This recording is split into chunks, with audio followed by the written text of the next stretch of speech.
influence over these foreign fighters in the city? Well, again, yesterday 3 water-borne IED attacks occurred near oil terminals located in the northern Iraqi Gulf. No reported damage to the tankers or terminal, although the attack resulted in 2 U.S. killed and 4 U.S. wounded.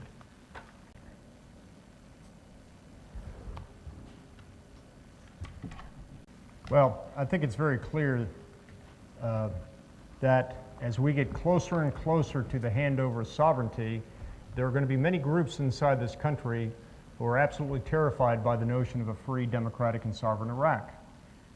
This latest outburst of violence from Fallujah to Baghdad, perhaps down to Basra, may be the last attempts on the part of these groups who want to deny the citizens of Iraq their freedom, who want to deny the citizens of Iraq their liberty, and in the case of the oil in particular, deny the citizens of Iraq their major source of income that pays for hospitals, that pays for health clinics, that pays for schools, that pays for the infrastructure of this country. They are trying to attack your patrimony, and it ought to be very, very clear to all how willing these extremists are, how far they are willing to go to try to deny the citizens of Iraq what it truly belongs to them. As part of this dialogue, the Fallujah representatives agreed to extend the weapon turn-in until the 27th of April, and they committed to going back to the people inside Fallujah to spread the word. Mosques will also be used to broadcast this information. And they'll also broadcast the information that anyone carrying a weapon in Fallujah, except legitimate security forces defined as the Iraqi Civil Defense Corps, the Iraqi Police Service, or the coalition forces, will be considered hostile.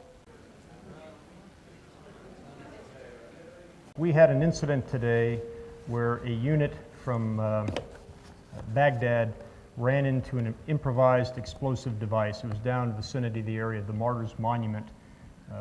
I think most people know, right down on the Canal Road. The IED exploded. We had one of our soldiers killed. As we brought that soldier and the wounded off, we left the vehicles there. Naturally, our first concern was for our soldiers. As the soldiers returned to their vehicles, we saw and observed children that were taking items out of the vehicles. They naturally shooed them away, and when the soldiers got to the vehicles, they started receiving small arms fire from both sides of the road, from the rooftops, as a matter of fact. Our soldiers responded to the small arms fire and withdrew from that location. As to the casualties, there's an investigation going on, but we strongly suspect that it was the firers shooting from the rooftops that were firing at the American soldiers, and probably the children that were in the vicinity that were responsible for any injuries to persons in that area. Yes, Ed.